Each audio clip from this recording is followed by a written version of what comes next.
De Tancret, précis de théologie ascétique et mystique, livre 3, chapitre 4, conclusion du livre 3, direction des contemplatifs, suite. Il se rappellera l'enseignement de saint Bernard. S'il y a parmi les moines des contemplatifs, ce ne sont pas les novices dans la vertu, qui récemment morts au péché, travaillent dans les gémissements et la crainte du jugement, à guérir leurs plaies encore fraîches. Ce sont ceux qui, après une longue coopération à la grâce, ont fait des progrès sérieux dans la vertu, n'ont plus à tourner et à retourner dans leur esprit la triste image de leur péché, mais font leur délice de méditer jour et nuit et de pratiquer la loi de Dieu. S'ils remarquaient des désirs empressés présomptueux pour la contemplation, il aurait soin de les calmer en rappelant que nul ne peut s'y ingérer, et que d'ailleurs les suavités de l'oraison sont généralement précédées d'amères épreuves.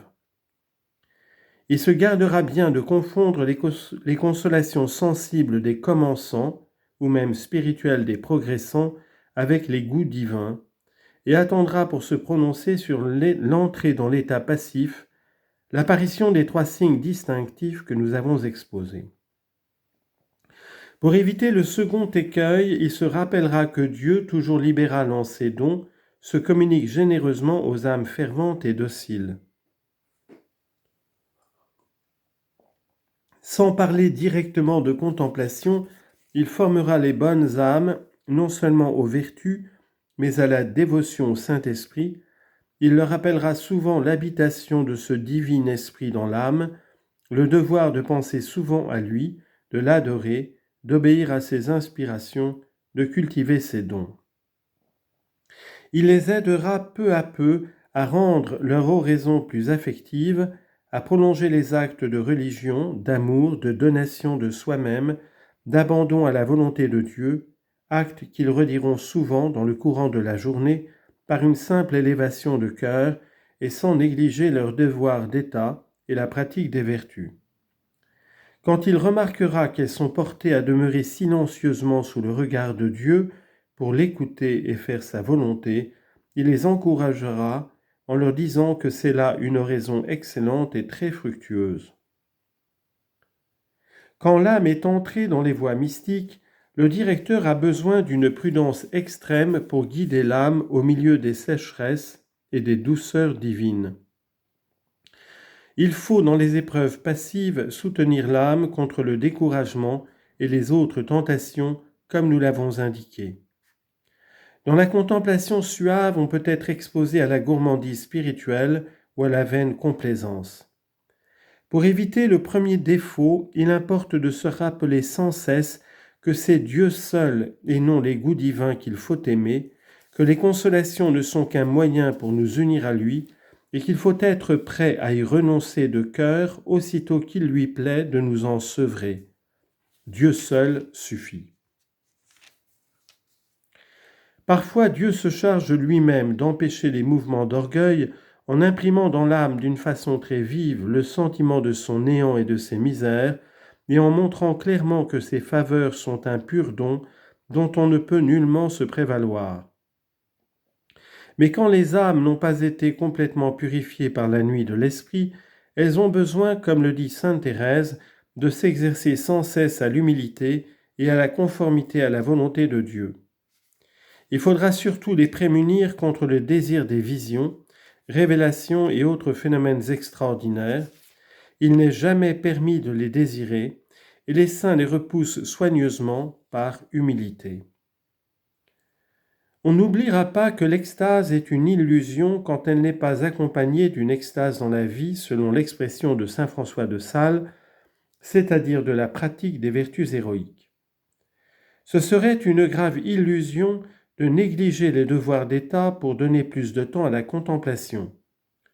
Le père Balthazar Alvarez, qui avait été confesseur de sainte Thérèse, déclare nettement qu'on doit laisser la contemplation pour remplir son office ou subvenir aux besoins du prochain.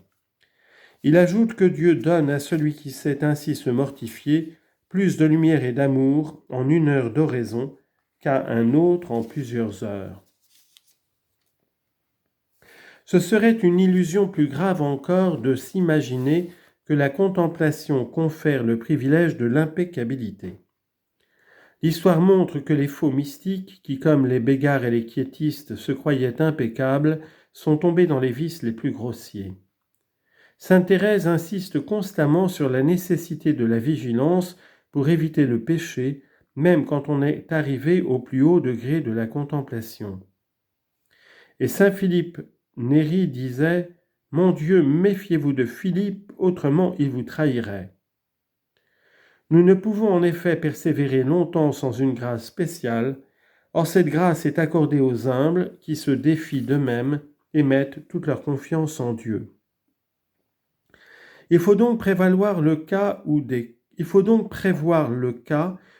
âmes contemplatives tomberaient dans le péché. Ces chutes peuvent provenir de plusieurs causes. D'abord, l'âme avait été élevée à la contemplation avant d'avoir suffisamment maîtrisé ses passions. Au lieu de continuer vigoureusement la lutte, elle s'est endormie dans un doux repos. De violentes tentations ont surgi et trop confiante en elle-même, elle a succombé. Le remède, c'est la componction, c'est le retour à Dieu avec un cœur contrit et humilié, c'est une longue et laborieuse pénitence. Plus on est tombé de haut, et plus il faut d'efforts humbles et constants pour remonter la pente et revenir au sommet. Il appartient au directeur de le lui rappeler sans cesse avec bonté et fermeté.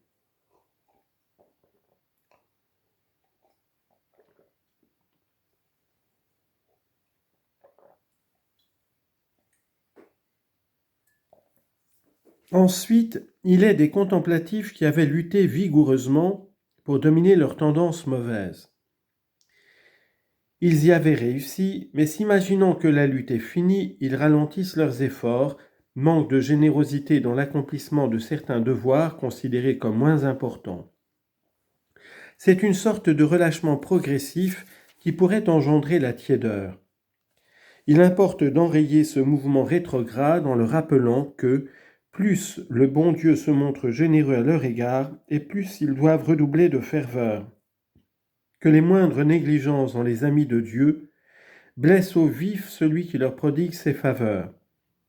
Qu'on lise dans l'autobiographie de sainte Marguerite Marie les reproches sévères que notre Seigneur lui adressait pour la corriger de ses moindres infidélités, de ses manques de respect et d'attention dans le temps de l'office et de l'oraison, des défauts de droiture et de pureté en ses intentions, de la vaine curiosité, des moindres manquements à l'obéissance, même en vue de s'infliger plus d'austérité, et qu'on s'inspire de ces reproches pour amener ces âmes à la ferveur. D'autres s'attendaient à ne trouver dans la contemplation, après les premières épreuves passives, que suavité et goût divin. Or, en réalité, Dieu continue de leur envoyer alternativement des désolations et des consolations, afin de les sanctifier d'une façon plus efficace. Elles se découragent et sont exposées au relâchement et à ses suites. Le grand remède, c'est de leur inculquer sans cesse l'amour de la croix, non que la croix soit aimable en elle-même, mais parce qu'elle nous rend plus conformes à Jésus crucifié. D'ailleurs, disait le bienheureux curé d'Ars, « La croix est le don que Dieu fait à ses amis. Il faut demander l'amour des croix, alors elles deviennent douces, j'en ai fait l'expérience. Oh, j'avais bien des croix, j'en avais presque plus que je n'en pouvais porter.